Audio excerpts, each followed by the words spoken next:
Halo teman-teman, di dalam video ini kami memberi informasi sedikit apa itu elektrodialisis dan bagaimana proses elektrodialisis itu sendiri. Sebelum ke slide selanjutnya, kami ingin memperkenalkan diri terlebih dahulu. Saya sendiri Putri Ratnalisti dengan NIM 213030 902016 Prodi Kimia dari Universitas Palangkaraya. Saya Yuneta, NIM 213010902005 dari Prodi Kimia Universitas Palangkaraya. Ada 5 pokok bahasan yang akan dijelaskan, yaitu yang pertama pengertian, yang kedua prinsip, ketiga mekanisme, keempat aplikasi, dan yang kelima kekurangan dan kelebihan. Kita masuk pada pokok pembahasan yang pertama, yaitu pengertian. Apa itu elektrodialisis? Nah, elektrodialisis ini adalah proses berbasis membran menggunakan gaya dorong beda potensial listrik yang umumnya dipakai untuk memisahkan komponen ionik dari suatu larutan. Biasanya, proses elektrodialisis ini terdiri dari 3. Yang pertama ada proses batch, proses feed and bleed, dan yang terakhir adalah proses continue. Proses batch adalah pada saat feed disirkulasi dari tangki penampung melewati spacer demineralisasi suatu stek tunggal hingga hasil yang diinginkan. Proses feed and bleed sendiri digunakan apabila variasi besar pada konsentrasi dari larutan feed berlawanan dari aliran kontinu produk yang diinginkan, di mana pada sistem ini, bagian dari larutan produk diresirkulasi dan dicampur dengan larutan feed. Larutan campuran ini menjadi feed sesungguhnya. Proses kontinu adalah saat aliran di luar membuat suatu lintasan tunggal melewati stak dan keluar berupa produk. Aliran konsentrat secara parsial diresirkulasi untuk mengurangi kandungan airnya.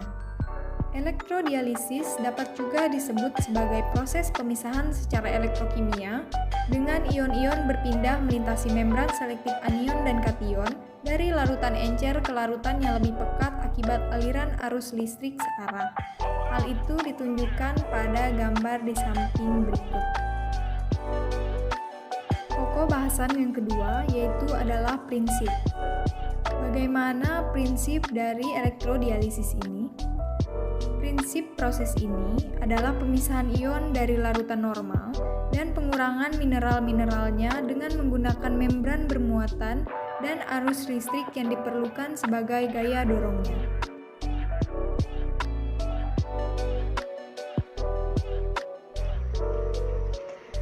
Yang ketiga, bagaimana mekanisme dari elektrodialisis?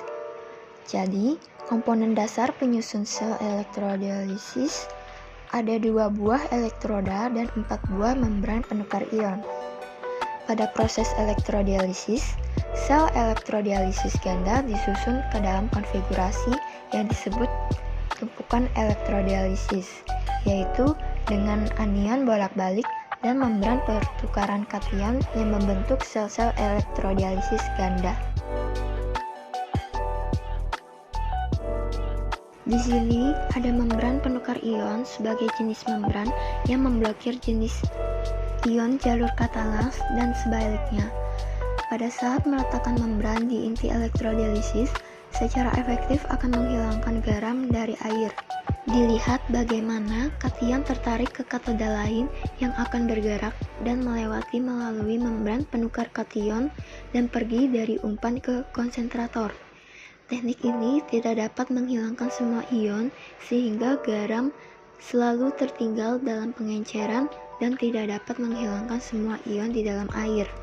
Dalam 2 arus berair dan terkonsentrasi ini hadir dalam elektrodialisis, dan 2 arus inilah yang paling sering muncul karena adanya 2 arus yang dibutuhkan dan dipenuhi aliran itu sendiri. Namun, ada arus internal tambahan yang disebut dengan arus elektrolit atau elektroda.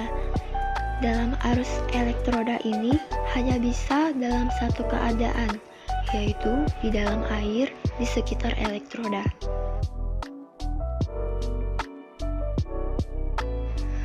Dalam tumpukan elektrodialisis, ada aliran umpan berair, aliran air asin atau konsentrat, dan aliran elektrolit yang dialirkan melalui kompartemen sel yang sesuai dibentuk oleh membran pertukaran.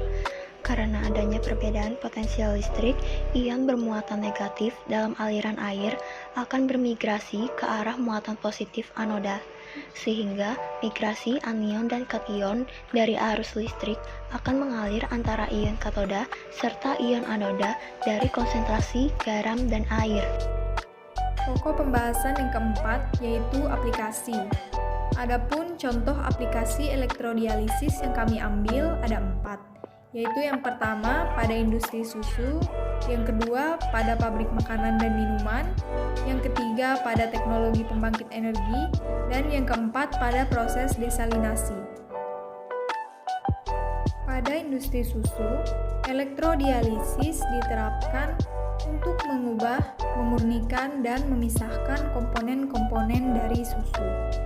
Pada pabrik makanan dan minuman sendiri, penerapan elektrodialisis dapat digunakan contohnya untuk mengurangi rasa asam pada jus buah.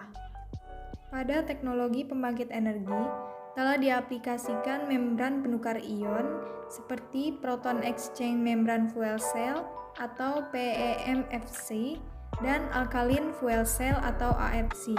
Pada PEMFC, gas hidrogen akan dikonversi menjadi ion-ion H+ dan dilewatkan melalui membran kation. Sedangkan pada AFC, membran yang digunakan adalah membran penukar anion, sehingga ion OH negatif hasil reaksi di sisi katoda dipindahkan melalui membran anion itu sendiri. Desalinasi dengan elektrodialisis ini dilakukan dengan cara memisahkan ion-ion garam yang terdapat pada air laut, sehingga air laut tersebut dapat menjadi air tawar yang dapat dikonsumsi. Seperti yang sudah dijelaskan, ada 3 proses pada elektrodialisis, yaitu batch, feed and bleed, dan continue. Berikut adalah kelebihan dan kekurangan dari proses-proses tersebut.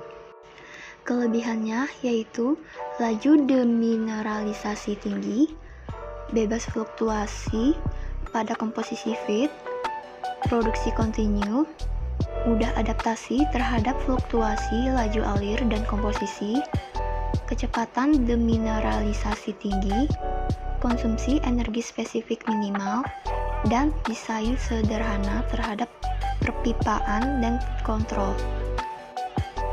Kekurangannya yaitu desain cukup kompleks berkaitan dengan feed dan produk, kecepatan tinggi dari resirkulasi, konsumsi energi spesifik tinggi, desain kompleks terhadap perpipaan, adaptasi terhadap fluktuasi buruk pada laju aliran feed dan komposisi, dan laju demineralisasi dan laju aliran saling ketergantungan. Sekian dan terima kasih.